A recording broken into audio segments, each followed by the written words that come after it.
Tim, thanks for spending some time today. Love to get to talk to you about the Maturity Model Audit. A lot of times when we're talking to new prospects, new clients, or even clients that have been in the Prosci family for some time, we use the Maturity Model Audit to kind of see where they are today and where they want to go in the future. And so what I wanted to do is spend a little bit of time just talking through the Maturity Model Audit, where it came from, how it works. First question is, what is the Maturity Model Audit? The Prosci Maturity Model Audit, it's like many other maturity models. It describes 5 levels of organizational maturity for change management competency in this perspective. Level 1 is absent or ad hoc, where we have pretty much no change management evident. Level 2, we see isolated projects. Level 3, we start to see change management emerging on multiple projects. Level 4, we start to see organizational standards. And level 5 is that organizational competency, where being great at change is part of who we are, not just something we do. The 5 levels describe those elevating levels of maturity. The power is that a senior leader who may never have even heard of change management understands organizational maturity. And so it becomes a very powerful platform to start to have a conversation with leaders around what does this competency mean and what does it actually mean to grow maturity in delivering expected results and outcomes by catalyzing people through our change efforts. So I wanted to talk a little bit about kind of the history of the Maturity Model Audit, kind of when it was introduced and also just why. How'd we get there? Fantastic. So the maturity model itself was introduced in 2004. Jeff Hyatt, our founder, and I were working with a number of innovators at that time that were starting to try to build enterprise capability into the organization. And we started to take a step back and say, how can we describe the levels of maturation so that organizations that were either embarking on or somewhere on the journey could see how well they were doing in terms of elevating and growing that level of maturity. So the 5 levels of maturity and descriptions about what an organization looks like at each level, that's been around for a long time.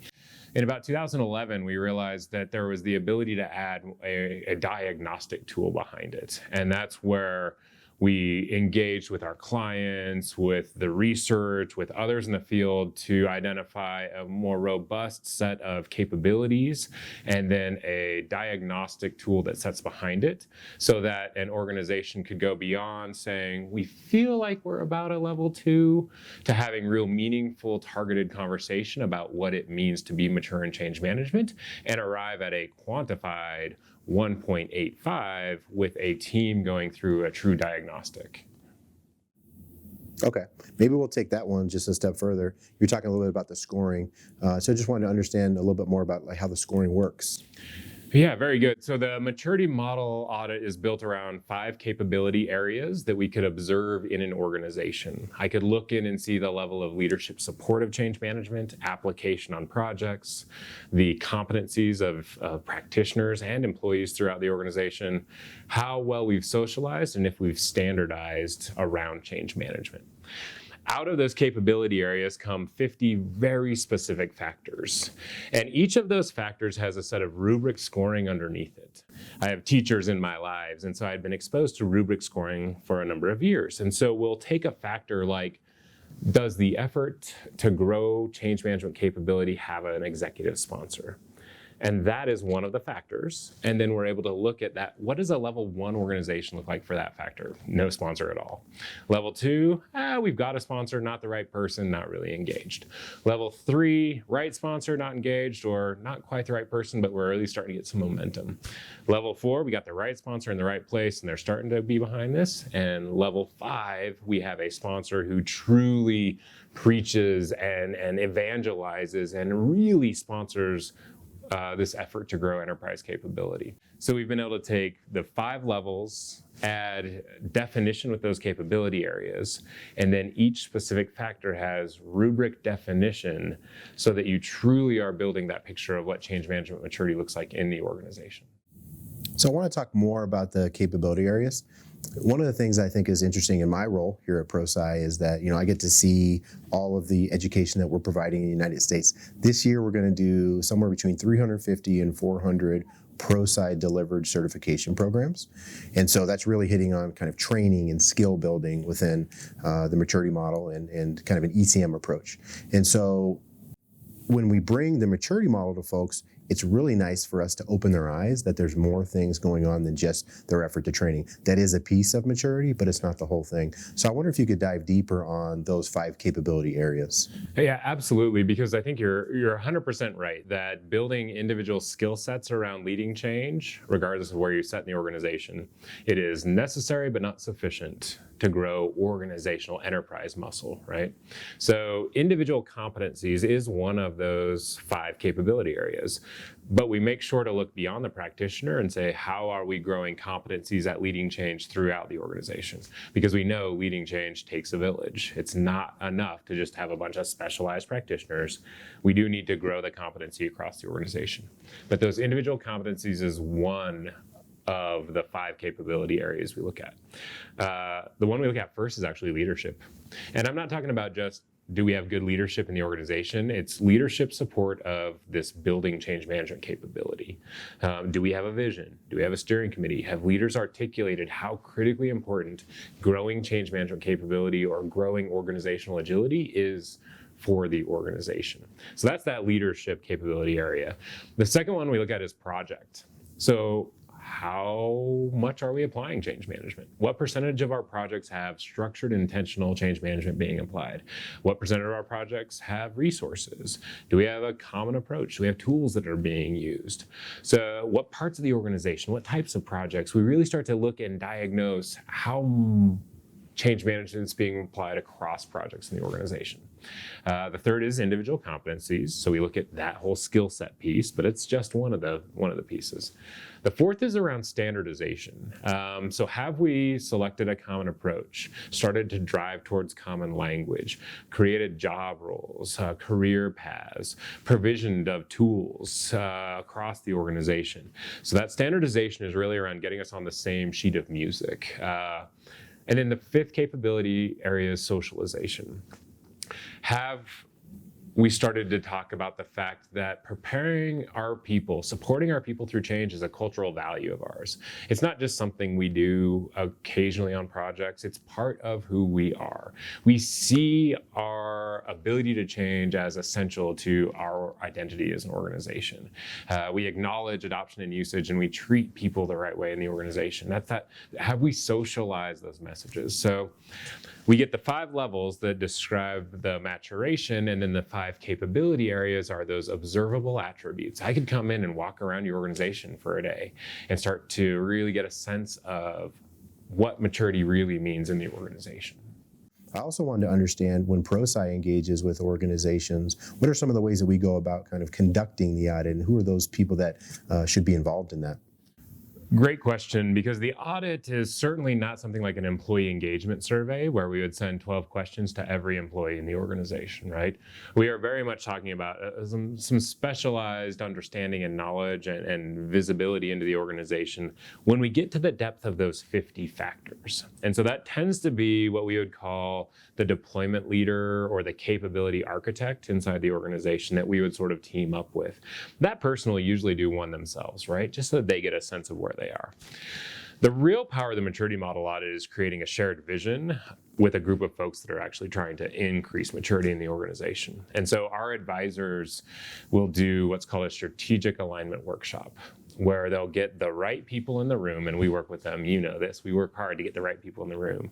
It's not just a bunch of change management folks, it's the leaders that will have influence in growing capability in the organization. So leaders of the PMO, the leader of the Six Sigma shop, the leader of talent, HR, OD. It's really creating that network of who in the organization is going to be essential for us to grow this capability. We get them all in the room, and we'll actually do a couple of different takes with the maturity model audit. We'll do a current state audit, because it's really important to understand where we are today. We'll also do a future state audit, where we'll have some of those leaders envision where they want to get in the next 3 years. So they're actually putting a stake in the ground.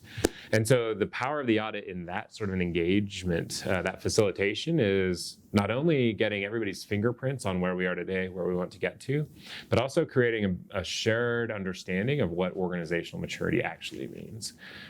So that's the way we'll do it in that strategic alignment workshop, kind of that facilitated environment. And then I do think there's more of almost like a Sherlock Holmes, kind of put on the investigative hat, where our advisors will come and really spend some time discussing, engaging, sitting with practitioners to understand the underlying dynamics that are putting in place this level of maturity that we have today that we collectively want to increase. Obviously, Prosci, we're a research house. That's where we started in the mid-90s.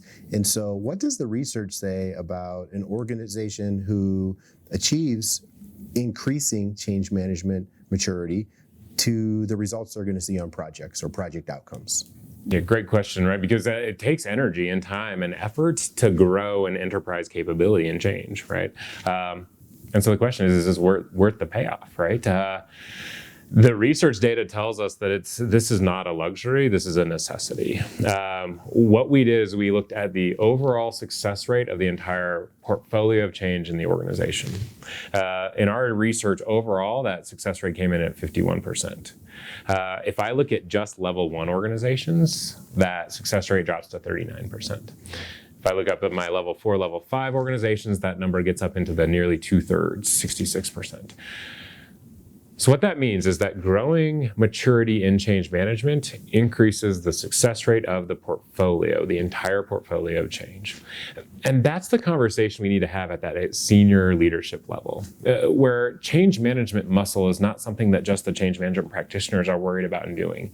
It is something that we as an organization, an investment we as an organization can make to increase the success rate of the portfolio of change. And then I mean, in the end, that's what leaders are there to do, is deliver successful portfolios of change. So Tim, we talked about using the maturity model audit at the very beginning to establish a current state, a baseline of organizational change management maturity, and also aspirationally for a future state. I'm wondering how else we can use it along a client's journey to help them continue to see the path and continue to increase their capability. The Prosci maturity model has value across the entire journey of growing capability. Right out of the gate, I think there's that incredible power of level setting and creating a shared understanding and expectation about what this really means. There is no magic dust that we can sprinkle on the organization and be great at change. We're truly talking about transforming how we do change, and that's going to take work. So that level setting, I think that's that first kind of out of the gate use. There's certainly value in terms of understanding where we are today. And so that baselining, that notion of just getting a foundation of where we are, tremendous value there. Certainly setting the stake in the ground of where we want to get to, and starting to have that meaningful conversation around trade-offs, right? That 5 is across the board is probably not a logical way to go. So what are the levers that are going to have the biggest impact in how change happens within this organization? And then we've watched a couple of very innovative clients use the maturity model to both track progress and help them prioritize their actions. And so we've got one client in particular, you knew who I'm thinking about. They've used it now for 4 years. And so you see their 2003 results. But what's neat is right out of the 2003 results, you see Alistair's plan for increasing scores over the next year. And then you see the next year's scores. And out of those scores come a concrete plan to drive certain scores up. That ability to hone in on and prioritize and focus effort on where we are trying to get the lift, I think gives the structure and intent that these journeys really are desperately lacking. Because wishing and hoping is not the way to grow change muscle. But we know it's essential for all of our organizations today. And so the maturity model audit helps us understand where we are today, where we want to get, and how we need to go about moving from here to there. Absolutely. Thank you. Last question I have, you mentioned previously that there's different levers we can pull for an organization depending on where their priorities are and where they want to grow. So I was wondering if you could just describe some of the things that an organization can do to increase their change management maturity. Yeah, increasing change maturity is certainly one of the biggest challenges that clients bring to us, right? That's one of the reasons they come to us. Some of the tips I tend to give The first is we need a senior leader driving this, right? Prosci has done research for over 20 years. Every single time, by a 4-to-1 margin, the #1 contributor to success is active and visible sponsorship. It would be absurd for us to think that just because the change happens to be growing change management capability in the organization, that we don't need a sponsor. We need an active and visible senior leader that can authorize, legitimize, and fund this effort so that it's taken as serious as we think it needs to be. The second, after we have sponsorship, is to really treat growing capability like a change. Bring structure and intent to how we increase maturity. And the Maturity Model Audit gives us that diagnostic tool that helps us guide and set direction as we understand where we are today, where we want to get, and how we're going to go ahead and make that journey. And I think my last tip is get started. Like, you got to start somewhere. And I watch many change practitioners with the best intent never get out of the blocks because they're waiting to get the perfect plan in place.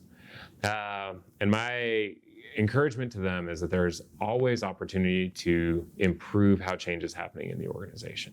And so seek out those opportunities to provide help and benefit and service to those in the organization where you can. And that starts to demonstrate to the organization the impact that you can have and the impact that change management can bring to our initiatives.